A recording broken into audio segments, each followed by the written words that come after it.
Missouri's auditor says we'll know this week whether more casino money is going to education. It's what major casinos promised in 2008 as they spent millions getting voters to lift loss limits at gaming centers. That ballot measure, called Proposition A, passed overwhelmingly, even though no education groups actually endorsed it. It removed the $500 loss limit at casinos. The gaming industry said more revenue equaled more money for schools. Now State Auditor Susan Monty says she's releasing an audit of Prop A's effects Tuesday. The recession has hammered the casino industry. 7 of Missouri's 11 casinos that have been around for more than a year say revenue falls in August from a year earlier. Generations of families came together to celebrate in Fulton today. Fulton Nursing and Rehab kicked off its annual fall festival.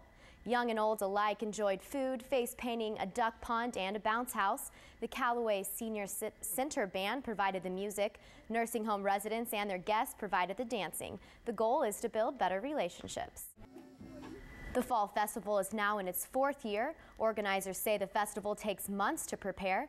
Proceeds will go to buy Christmas gifts for nursing home residents. And now the best part of waking up is getting more expensive. How Folgers and others aren't as cheap. A team of researchers from the University of Missouri created a soybean which produces oil that's naturally low in trans and saturated fat. The team has developed the soybean for 2 years and hopes to release the beans to farmers within the next few years. They say once the soybean is able to grow, people can purchase products that are low in saturated and trans fat. Mid-Missourians and music and meat. Downtown Columbia is packed tonight as a popular event continues to rock the streets. Destination education. Future pilots got their wings in Jefferson City. From Studio 8A, coverage you can count on. This is KOMU 8 News at 9 on the CW. The Roots and Blues and Barbecue Festival wraps up tonight. Good evening, I'm Hillary Mullen. And I'm Nina Moyni. Thanks for joining us. It's looking like more Mid-Missourians came out today to enjoy the food and tunes. Hundreds of runners hit the pavement in that lovely weather today for the Roots and Blues Half Marathon and 10K. Participants lined up downtown for the 2 separate races. The half marathon started first, followed by the 10K. The courses took runners through Columbia, across the Katy Trail, and finished in Flat Branch Park. Matthew Chasang finished second in the 10K. He says his favorite part of the race was running on the Katy Trail. Top race finishers actually received prize money from today's event. Donations went to Central Missouri Community Action. One of Missouri's biggest Republican donors has given millions of dollars in an effort to abolish cities' earning taxes. Rex Sinkfeld gave $3.9 million to the Let Voters Decide campaign. That group supports a bailout measure that would make voters renew earnings taxes in St. Louis and Kansas City every 5 years. It would also ban other cities like Columbia from ever creating an earnings tax.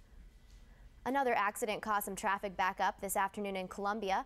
Police told us that a trailblazer was headed eastbound on Grindstone and originally planned to take the on-ramp to Highway 63. The driver decided at the last minute to go straight and was hit by a Taurus. The trailblazer rolled on its side and the driver was briefly stuck in the car. Luckily, no one was injured.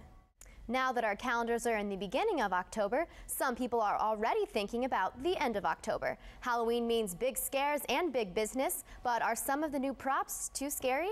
NBC's Kyle Porter has a preview. Roots and Blues has barbecue, but one Mid-Missouri festival is offering a less than appealing snack. How would you feel about letting your kids play with trash? In this 8 Goes Green report, KOMU 8's Kimberly St. Ange shows us one local business is turning trash into treasure. For a list of acceptable donation items and details on the fair, visit the links and numbers section on our website at KOMU.com. You could find yourself lost in acres of corn stalks in Lake County, Florida this time of year. A corn maze might be the last thing you would expect to crop up in Florida, but every fall that's exactly what happens in Mount Dora, about 30 miles northwest of Orlando. This year's theme at the Long and Scott's Farm is Fresh from Florida, a sign you can only see from high up in the sky. And down below, adventure awaits with every twist and turn of the 7-acre maze. Now here's a look at what we're following on KOMU 8 News at 10. $200 million and one big rock. But this piece of jewelry has a surprising twist. Join us at 10 on NBC.